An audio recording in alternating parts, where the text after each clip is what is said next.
In this video, I'm gonna go and update the firmware of my flipperzero to the firmware.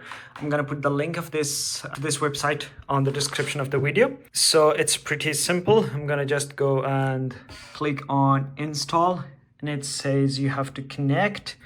Now I have to just connect my flipperzero to my PC and click the connect buttons. So now that my flipperzero is connected to my PC, I'm gonna just click on connect, and it say flipper alert, and I'm gonna say okay.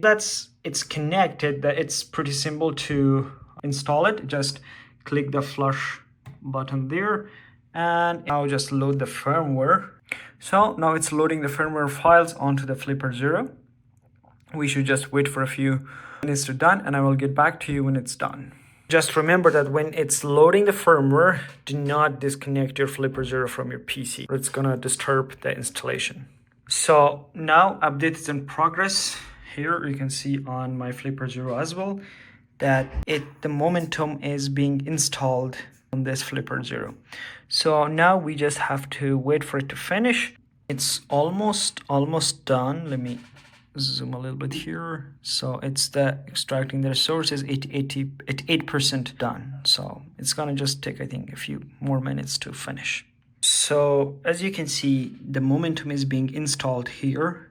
It says welcome to momentum firmware. So I'm gonna just click on the next. Try pressing the up arrow, or welcome to the brightness, as simple as that.